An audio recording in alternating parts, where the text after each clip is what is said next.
네, 오늘의 전국 주요 현안 짚어보겠습니다. 남영희 전 이재명 캠프 대변인, 박정하 전 청와대 대변인 두 분 모셨습니다. 어서 오십시오. 예, 안녕하십니까. 자, 메머드급 선대위 출범식 이후에 민주당 이재명 후보 행보 더 지금 본격화되고 있는 이런 모습입니다.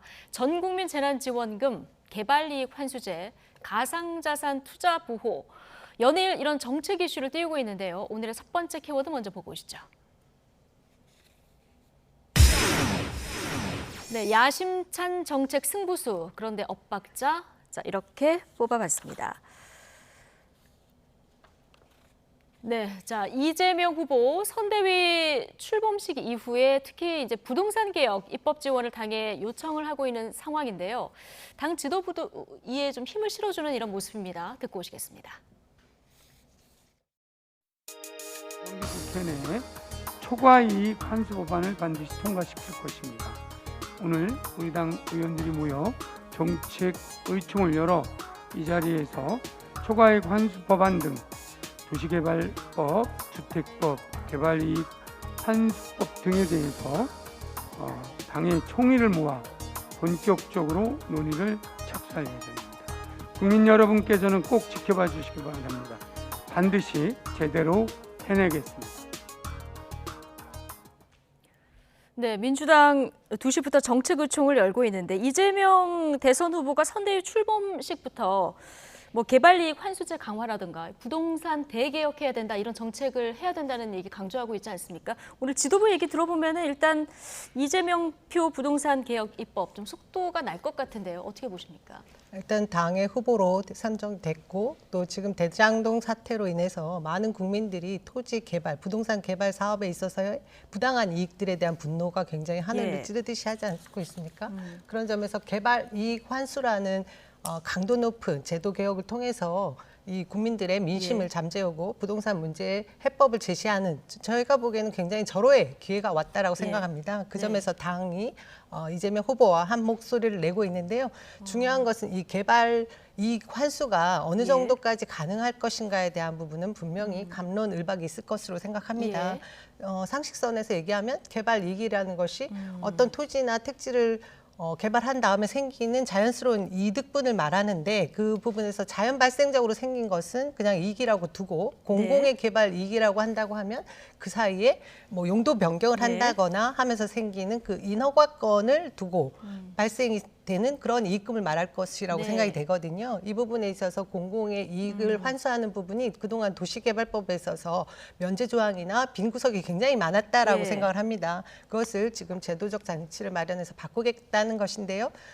제가 볼 때는 지금 뭐 야당에서도 그렇고 보수 언론에서도 그동안 대장동에 왜 수많은 그 수억의 민간에게 이익을 돌려줬느냐, 배임이다 이런 주장을 하고 계시기 때문에 이 부분에 있어서 다른 이견은 내놓기 힘들지 않을까 하는 생각을 하고 있습니다. 절호의 기회가 왔다 이렇게 얘기해 주셨는데 여당에서 지금 발의되고 있는 법안들 내용을 좀 보면 일단 진성준 의원이 민관이 공공개발을 할 때 민간 이윤을 총 사업비 10% 이내로 제한하는 도시개발법 개정안 발의를 했고요. 그리고 개발 부담금 그 부담률을 50%로 상향하는 개발이익 환수법 개정안 발의했고 박상혁 의원 같은 경우는 이 비슷한 법에다가 개발이익 일부를 공공으로 환원하도록 하는 이런 법안을 지금 발의를 하고 있는데 지금 말씀하신 대로 그동안 개발이익 환수 제대로 못했다고 국민의힘에서 굉장히 이재명 후보에 대해서 공세를 펴왔기 때문에 법안이 발의가 되면 국민의힘 어떻게 나올까요? 일단 그 법안의 자세한 부분을 봐야죠. 봐야 되고 지금은 좀 공공이익 환수 그다음에 초과이익 환수 그다음에 민간 개발 뭐 이런 것들을 많이 그 제한하고 공공 개발을 추진하는 그런 도시개발법 그다음에 초과이익 환수법 이런 것들을 하고 있는데 그렇다면 한쪽 다른 측면에서 과연 그러면 민간업체들은 사업성을 어떻게 확보를 할 건가? 그렇다면 지금 가장 기본적으로 공급이 굉장히 부족한 부동산 문제를 그럼 여하이 해결할 건가? 공공이 그러면 LH공사가 다 해주나? 뭐 이런 다른 측면도 있을 거예요. 그래서 이런 것도 한번 검토해 봐야 야당으로서도 법안 내용에 대해서 찬성 여부를 확인할 수 있지 않을까라는 지금 우선 제가 법안에 말씀드린 대해서는 법안 정도면 어떨까요? 저는 이거 가지고 그러면은 그 지금 현재 그 서울 지금 가장 중요한 공급의 문제는 뭐냐면 정말 수요자가 필요한 곳에 예. 좋은 양질의 주택이 없는 게 문제잖아요. 근데 이거 가지고는 저는 뭐 수도권 서울 인근 문제에 있는 그 부동산 문제를 여하히 공급하기에는 다소 민간업자로서 좀 부족하거나 그다음에 사업성이 많이 떨어져서 공급이 또 장기적으로 좀 침체될 우려도 좀 있다고 보여져요. 그래서 이런 것들도 같이 검토해야 되지 않을까라는 생각입니다. 그래서 법안 자체는 좀 더 봐야 되겠지만 민주당이 왜 이제 와서 지금 뭐 남 대표님께서는 절호의 찬스라고 말씀을 하셨지만 네. 여태 지금 21대 국회 온 지 뭐 1년 반 이상 갔는데 왜 이제 와서 예. 저렇게 하나라는 모양이 하나 보이고요. 그다음에 이재명 후보 뭐 당연히 부동산 문제로 지금 소위 대장동 건에 이제 늪에 좀 빠져 있는 상황이기 때문에 이 건을 여하히 빠져나오기 위해서 저렇게 얘기를 하는데 과연 그 지금 소구해야 되는 중도층에서 네. 내 턱 밑에서 시장 당시에 그 많은 일들이 있었는데 이런 법안을 민주당에서 이제 발의해서 추진한다고 얼마나 이 국민들이 이해할까라는 점에서는 저는 개인적으로 회의적으로 예. 보고 있습니다. 자, 이 부동산 개혁 입법뿐 아니라 이재명 지사 전 국민 재난지원금 추가 지급도 좀 강조하고 있습니다. 이 역시 지도부에서는 힘을 실어주는 모습이죠. 그런데 야당뿐 아니라 지금 정부에서도 반대 목소리가 나오고 있다 보니까 오늘 이준석 대표 이런 얘기를 했습니다. 듣고 오시죠. 그 민주당을 반면교사 삼아서 이재명 후보 같이 돌출된 행동을 하면서 당의 정책과 차이가 있는 이야기를 하면서 국민들을 우롱하는 일이 발생하지 않도록 후보에 대한 지원을 철저하게 하고 조기에 후보가 당무와 정책을 파악할 수 있도록 저희가 최대한 협조해야 할 것입니다. 네. 어떤 이런 정책의 엇박자를 반면 교사 삼자 이런 얘기를 좀 듣고 왔는데 어쨌든 지금 후보하고 정부, 당과 정부 사이에 약간의 엇박자가 나는 목소리가 좀 나오고 있거든요. 이재명 지사는 재난지원금 지급의 이제 국가 부채 비율은 크게 장애가 되지 않는다 이런 입장을 보이고 있습니다만은 김부겸 총리 같은 경우는 어제 당장 재정 여력이 없다, 탈탈 털어도 나올 것이 없다 이런 의견을 내놨거든요. 자, 정부와 의견을 먼저 좁히는 게 좀 급선무일 것 같은데 어떻게 보십니까? 우선 당무 우선권을 진 후보의 의견은 제가 볼 때는 굉장히 중요한 부분을 차지하고 있고요. 네. 그리고 이 뭐 대선의 매표형이나 뭐 이런 얘기들을 많이 하시지만 실제로 이재명 후보가 지금 더불어민주당의 후보가 될 수 있었던 것도 애초에 전 국민 재난지원금 기본소득에 대한 주장을 계속 해왔고 그것을 견제해온 모습을 국민들이 성과로 봐주신 부분이 분명히 있습니다. 그런 점에서 지금 위드 코로나로 이어지는 부분에 있어서 복지 정책뿐만 아니라 경제적 효용성을 높이기 위한 정책으로 본인이 의지를 가지고 제시를 한 부분이고요. 김부겸 총리님이 어제 이제 그 책임 총리로서의 역할을 말씀해 주신 부분이 분명히 있습니다. 이것이 마치 당과 정부 간에 이견이 있는 것처럼 비춰지는 부분이 제가 조금 아쉬운데요. 네.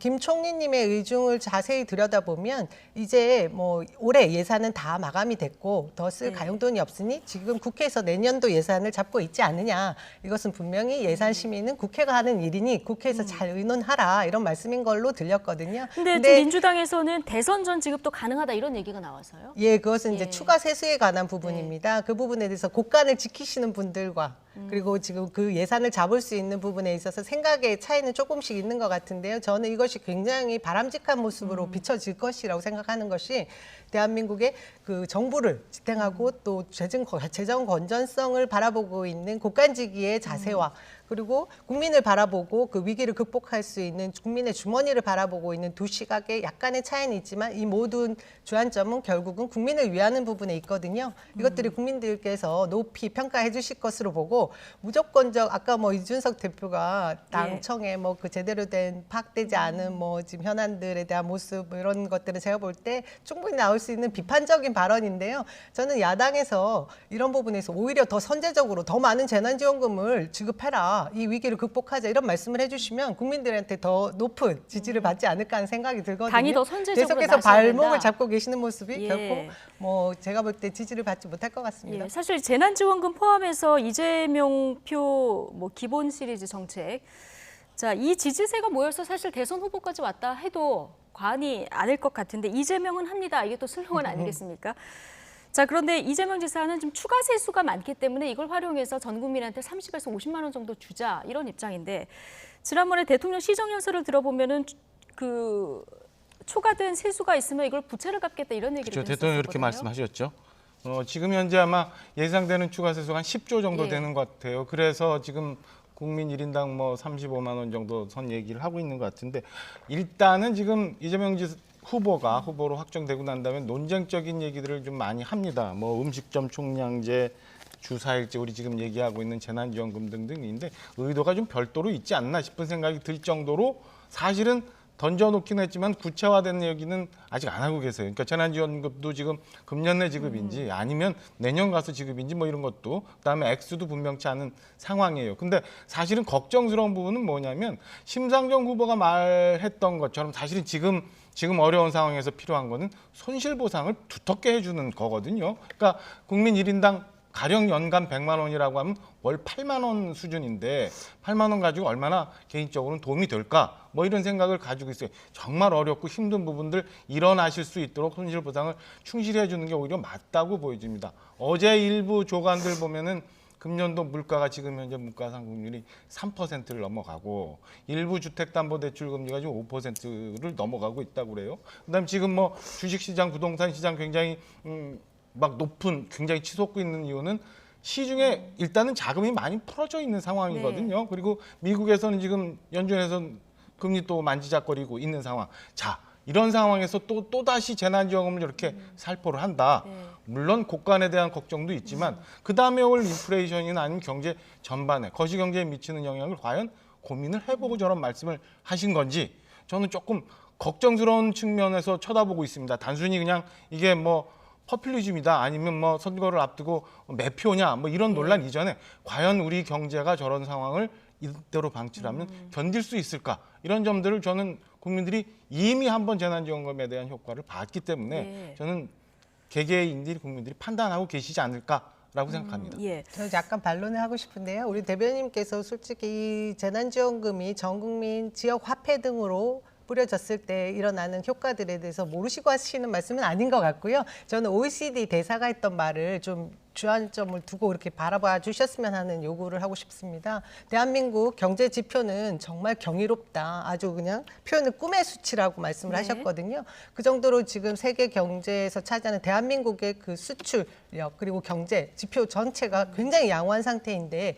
국민들 부채와 국민들 개개인의 그 어려운 살림살이에 대해서는 국가가 부채를 갚을 때가 아니라 이 수치를 바탕으로 두고 국민 개개인에게 예. 나눠줄 때라고 보고 있고요. 그 효과를 저희는 지역 화폐 등을 통해서 골목골목까지 상권까지 혈관이 통할 수 있는 그런 상황들을 저희가 보았습니다. 이미 그리고 경험을 했고요. 그 부분에 대해서 이견을 다는 부분은 제가 보니까 뭐 아주 좀 보수 쪽에 가까운 경제 연구소나 이런 분들은 나쁜 지표로 또 사용을 하시기도 하던데요. 실제로 제가 아는 많은 지역의 상권을 가지고 계신 분들은 자영업자분들께서는 자영업 손실 보상이 분명히 두텁게 대안되는 것은 맞지만 네. 이것들이 본인들에게 적당한 얼마 정도의 손실 보상도 다 채워주지 한다고 한다라면 개개인에게 쓸 수 있는 돈을 줘서 오히려 자신들이 할 수 있는 그 상업적인 부분을 더 일으켜 주는 것이 효과적이더라는 얘기를 많이들 하시더라고요. 저는 이 부분을 분명히 경험했다라고 말씀드릴 수 있을 것 같습니다. 예.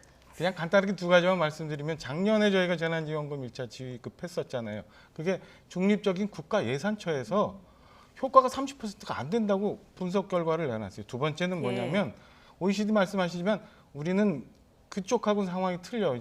기축 통화를 쓰고 있는 나라들과 우리는 좀 다르다는 점을 한번 검토해 볼 필요는 있다라는 말씀입니다. 예, 알겠습니다. 자, 가상자산 관련해서 이재명 후보 가상자산 감독원 공약도 오늘 걸고 여러 가지 지금 정책들을 내놓고 있는 상황인데요. 어쨌든 뭐 여러 가지 면에서 곳간 열쇠를 쥐고 있는 분, 또 후보, 당 입장이 다 다르기 때문에 이제 어떻게 결론 날지 좀 지켜보도록 하고. 자, 그런데 정책 승부수를 띄운 이재명 후보, 대장동 의혹 수사에서 완전히 벗어나는 것도 이제 과제입니다. 어제 의혹 핵심 인물인 김만배 씨와 남욱 변호사에 대한 구속영장이 발부됐는데요. 법원은 배임 혐의가 소명됐다 판단을 내렸죠. 다음 주제요 보시겠습니다. 네, 배임 혐의 소명 윗선 정조준. 자, 이렇게 뽑아봤습니다. 자, 대장동 의혹의 핵심 인물 지금 김만배 씨와 남욱 변호사까지 구속이 됐습니다. 유동규 전 본부장 지난번에 이제 구속이 돼서 핵심 4인방 중에 3인방 신병은 이미 이제 확보가 된 상황인데요. 수사 핵심이 이제 배임 아니겠습니까? 법원은 일단 민과 관의 어떤 공모, 배임이 어느 정도 소명된 것으로 이렇게 보고 있는 상황인데, 자, 어제 법원의 판단으로 봤을 때 윗선 수사 어디까지 갈 것 같습니까? 저는 어제 두 사람의 구속, 그다음에 오늘 아침에 보도가 된 그 정진상 실장의 통화, 유동규와 정진상 실장의, 그러니까 유동규 씨의 압수수색이 있던 날 아침 정진상 당시 비서실 실장과 정책실장과 통화를 했다는 내용, 뭐 이런 거를 합치면 저는 불가피 이재명 후보가 이제는 얘기해야 될 때가 됐다. 그리고 네. 이재명 후보에 대한 그 수사가 불가피한 상황 아닌가 이렇게 판단을 하고 있습니다. 그래서 예. 그렇게 돼서 정리가 되지 않는 한 사건이 종결되지 않는 상황으로 가고 있다고 보고 있습니다. 예, 지금 말씀하신 대로 유동규 전 본부장 압수수색 진행 당일에 통화한 사람이 이재명 후보 선대위의 정진상 비서실 부실장으로 지금 확인이 된 이런 상황이죠. 앞서 이재명 후보 경기도 국감에서 유동규 전 본부장이 약을 먹었다는 얘기를 들었다 이렇게 언급하면서 유 전 본부장 소식을 계속 접한 게 아니냐 이런 의혹이 제기되기도 했는데 당시 국감 상황 잠시 보고 오시겠습니다. 유동규가 자살약을 먹고 누워 있었다. 그렇게 본인밖에 알 수 없는 상황을 어떻게 이렇게 잘 아세요? 정진상 실장님이 보고해 준 겁니까? 그분이 어쨌든 우리하고 전혀 인연 없는 사람이 아닌데 여하튼 제가 가까이 있는 사람들과 아는 사이 아니겠어요?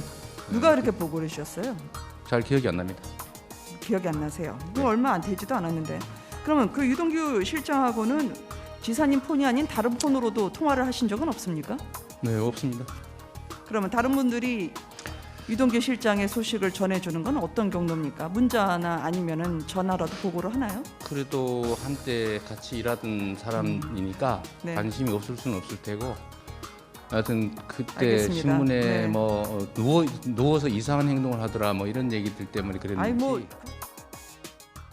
예, 당시에 이제 언론에 보도가 안 됐는데 극단적 선택을 하기 위해서 약을 먹은 걸 어떻게 알았느냐 이런 의혹이 좀 일부 제기가 됐었는데, 자 일단 유동규 전 본부장이 압수수색 당일에 누군가 통화를 하고 핸드폰을 던졌는데 그 통화한 사람이 이제 밝혀지긴 했습니다. 정진상 부실장. 자, 이거 어떻게 보고 계십니까? 캠프 내에서는? 뭐 일단 검찰에서 휴대폰 포렌식을 했다라는 거 아니겠습니까? 네. 그것으로 해서 정진상 실장과 유동규 전 본부장이 통화한 사실을 밝혀준 것이고요. 그리고 제가 볼 때 두 분이 개인적으로 모를 수 없는 사이입니다. 네. 성남에서 같이 일을 함께 했고요. 그런 관점에서 볼 때 지금 뭐 검찰에서 조여오는 그런 일이 있을 때 두 분의 관계를 통해서 뭔가 얘기를 나눴을 개연성이 충분히 있다. 저는 네. 그렇게 봐지고요. 그다음에 이후에 이것은 제가 볼 때 검찰에서 무슨 문제가 있었다라고 하면 정 실장과의 통화 내용에 있어서 이재명 후보가 관계되는 일이 있었다라고 네. 이미 뭔가 나왔을 겁니다. 하지만 많은 분들이 아시겠지만 이 성남시에는 성남시장 시절 정진상 실장도 그렇고 이재명 시장도 검찰에 의해서 수십 번 이렇게 탈탈 털렸던 곳입니다. 예. 그래서 정진상 실장도 아까 이제 본인의 그 입장을 표명한 바가 있는데요. 당시 개인적인 친분도 있고 해서 이런 수사에 있어서 필요한 부분이 있는 부분은 명확하게 소명해라 이런 얘기를 네. 하면서 본인은 그냥 안부 정도 물은 얘기로 제가 보기에는 느껴졌고요. 네. 그런 통화가 있은 이후에 아까 뭐 화면에 나왔듯이 국감장에서 이재명 후보가 말씀하신 부분은 정진상 실장에게 보고받은 일이 있지 않을까 그런 식으로 저는 네. 추측을 하는데 그 부분에 대해서는 더 이상 얘기는 아직 듣지는 못했습니다. 근데 제가 이 부분을 볼 때 문제가 있다라고 하면 아마 그냥 통화가 됐다라는 수준이 아니라 그 이상도 나올 것인데 아직까지 그런 얘기를 듣지 못했고요. 네. 저는 지금 아까 이제 두 분 말씀 중에 이 사안이 배임으로 가지 않겠냐 이렇게 네. 말씀하시는데 배임으로 가기에는 굉장히 힘든 사안이지 않을까라는 생각을 합니다. 오늘 네. 김만배, 뭐 나무 어디까지가 배임의 예. 책임자냐 이거는 별개의 문제지만 일단 예. 어제 그 법원의 판단으로 보면은 배임 혐의에 조금 힘을 실어주는 이런 판단이 나와서 드린 말씀인데요. 네, 뭐 송영길 대표가 좋은 말씀을 해주셨습니다. 네. 최고위에서 하신 말씀 같은데요. 이명박 정부 때 4조 원 넘는 맹물 유전을 투자했던 사안도 무죄로 나온 것이 배임의 그 형법 그 관계이다 이런 말씀을 예. 하셨고요. 중요한 것은 지금 대장동 사업은 누가 뭐라고 해도 도시개발법 시행 20년 이후에 민관 합작으로 해서 지자체 단체에서 5천억 이상이라는 공공의 개발 이익을 환수한 사상 초유의 일입니다. 이것을 지금 성남시에 어떤 해를 끼쳤느냐, 이것이 관점, 이 부분이 소명이 돼야 배임으로 되는 부분인데, 저는 지금 김만배나 남욱, 이 화천대유 관계자들이 구속영장이 발부됐고 구속된 사안들을 보면 이제 비로소 그 자금 흐름에 있어서 뇌물죄 그리고 어떤 불법적인 그 돈 거래 흐름을 보고 있는 것이 아닌가 싶거든요. 그렇기 네. 때문에 배임으로 계속 이어가고 싶은 뭐 욕구는 충분히 있을 것 같습니다. 예. 그렇게 해야 이재명 후보에게 드러나는 뇌물 관계가 없기 때문에 네. 뭔가 배임으로 계속해서 쫓아가려고 하는 뭐 야당의 의지는 알겠지만 소명하기 굉장히 힘든 사안이 될 거라는 그런 예측을 해봅니다. 네, 일단 오늘 발부된 건 이제 구속영장이고 재판에서 어떻게 이게 다뤄질 네. 것인가 이건 좀 봐야 된다 이런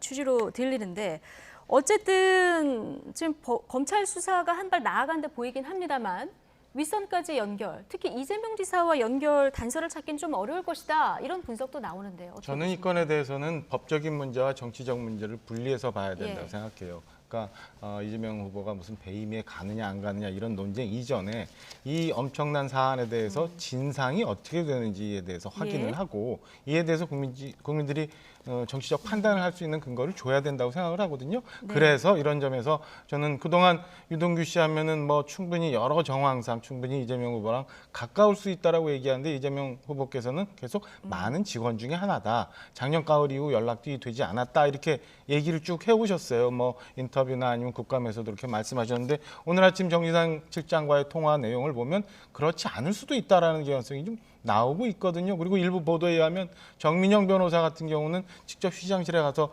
직접 보고를 드리고 결재를 받았을 수도 있는 개연성도 있어요. 그리고 오늘 아침 통화에 대한 정진상 부실장의 해명을 보면 유동규 씨가 정진상 부실장한테 전화를 한 게 아니라 네. 정진상 부실장이 유동규 씨한테 전화를 그 시간에 했거든요. 아침 이른 시간에. 그렇다면 어떻게 알고 그 시간에 하필 전화를 했느냐. 뭐 이런 내용들도 궁금증이 굉장히 많이 나올 수 있어요. 그래서 저는 그렇다면 이재명 후보가 충분히 유동규 씨가 그동안에 있었던 일에 대해서 알고 있을 수도 있다라는 상황에 대해서 검찰이 좀 더 수사를 해야 된다고 생각을 합니다. 그래야 이재명 후보가 지금까지 얘기했던 것들이 확인이 되는 부분이니까요. 그래서 배임 여부 뭐 말씀하시지만 그거와 상관없이 저는 이재명 후보가 지금 본인이 얘기했던 당군 일의 최대의 치적인지 아니면 그 많은 그 썩은 돈의 향연이 계속 내 턱 밑에서 일부 있었는데 이재명인 합니다와는 전혀 다르게 아무것도 모르고 있었다. 뭐 이런 것들은 판단할 수 있게 얘기를 해줘야 되는 시점이 되지 않았나 이런 생각입니다. 이재명 후보는 이미 인사권자로서의 그 책임에 대해서는 사과를 했고요. 아까 이제 우리 대변인께서 말씀하신 부분에 정민용 변호사가 공모 지침서를 이재명 후보에게 보고를 했느냐 말았느냐는 부분은 이미 하지 않았다라고 보도가 된 사실이 있어서 제가 정정해드리고 싶습니다. 예, 알겠습니다. 자, 시간이 얼마 남지 않아서 국민의힘 경선으로 주제를 바로 바꿔보겠습니다. 다음 키워드는 보시면 주사위는 던져졌답니다.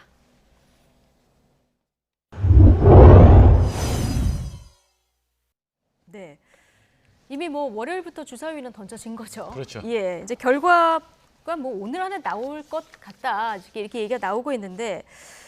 자, 투표율이 굉장히 높은 상황 아니겠습니까? 특히 이제 ARS가 진행된 수요일, 목요일에 그 당원들 상대로 한 ARS 투표율 가지고 서로 또 나한테 유리하다 이렇게 얘기를 하고 있는데 어떻게 봐야 될까요? 일단은 지금 뭐 일부 언론에서는 이게 세대 간 대결이다. 네. 그다음에 6월 전당대회 이후 신규 가입했던 젊은 당원들이 표심이 폭발한 거다 이렇게 분석을 하고 있는데요. 제가 현장에서 느낀 거는 그거와는 조금 다른, 그러니까 예. 세대 간 갈등이라기보다는 일단 국민의힘 당원들 사이의 투표율이다 보니까 정권 교체에 대한 열망이 제일 크구나라는 걸 느껴요. 그러니까 국민의힘 당원들 사이에는 한 표를 더 행사해서 정권 교체에 대한 표심을 좀 행사하겠다는 의지 하나. 두 번째는 이미 그 전에 자기의 지지 후보를 결정했던 분들이 좀 많이 있었던 것 아닌가. 네. 그래서 최근에 1, 2 후보 간에 굉장히 각축전인 상황에서 내가 기왕에 지지했던 후보가 최종 후보가 됐으면 하는 바람에서 이렇게 적극적으로 많은 높은 투표율을 보여주고 있는 거 아닌가라는 생각입니다. 그래서 오늘까지 이제 투표가 진행이 되죠. 어제 저녁까지는 전 당원들 투표율이 61% 정도 되는데 최종적으로 가면은 한 66, 7%까지도 높은 투표율이 나올 듯한 상황입니다. 그리고 오늘 6시까지는 아마 4개 여론조사 기관에서 1,500명 샘플로 국민 여론조사가 돌아가고 있는 상황입니다. 내일 2시에 최종 후보가 발표가 됩니다. 그러니까요. 근데 그 직전에 오늘 나온 MBS 국민의힘 대선 후보 적합도를 저희가 봤더니 와, 윤석열, 홍준표 후보가 27%로 동률로 나왔습니다. 어떻게 예상하십니까? 저도 계속해서 많은 채널을 통해서 윤석열 후보에 대한 그 국민의힘 보수층 지지가 굉장히 강고하다. 그렇기 때문에 앞서가는 것이 아닌가라는 예측을 굉장히 많이 했었거든요. 근데 최근에 일련의 과정들과 지금 국민의힘의 당원 투표율 그리고 뭐 여러 가지 상황들을 보면 예측하기 굉장히 어려운 혼조세다라는 생각이 들고요. 무엇보다 제가 바닥 민심을 확인한 것이 국민의힘에서 홍준표 후보에 대한 2030 세대의 지지가 굉장히 높더라고요. 그래서 아까 말씀하신 대로 최근에 그 이준석 당대표가 된 이후에 국민의힘에 입당한 그 젊은 세대들의 그 표심이 어디로 갈 것인가.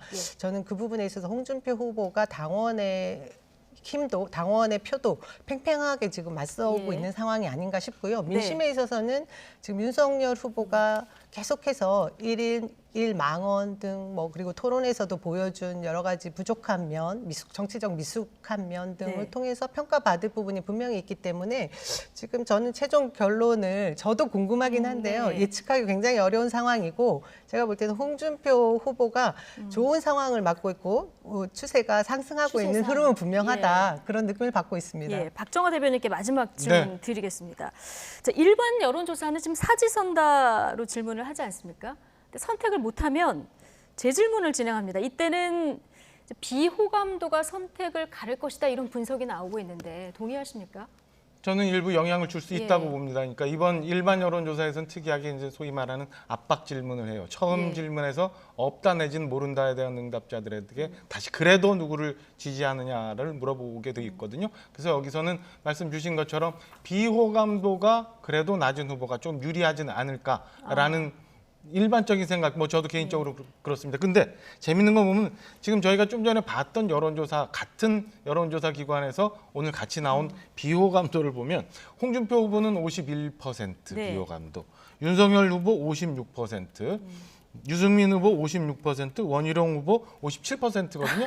뭐 다 50%를 넘는. 크게 차별을 둘 수 없을 정도로 변별력이 없는 정도로 나와요. 그래서 이 압박 조사가 얼마나 영향을 미칠지 한번 두고 봐야 되겠습니다. 그러니까 압박 조사에 대한 영향 그리고 당원 투표율이 최종적으로 어떻게 되느냐 그리고 과학적으로는 뭐 증명은 안 됩니다만 일부 후보 측에서 얘기하는 역선택이 어느 정도 반영되느냐 이런 것들이 내일 후보를 결정하는 최종 변수가 되지 않을까 이렇게 보여집니다. 네, 예측을 뭐 여러 각도로 해봤습니다만은 결과는 내일 저희가 전해드리도록 하겠습니다. 남영희 전 이재명 캠프 대변인, 박정화 전 청와대 대변인 두 분과 함께했습니다. 고맙습니다.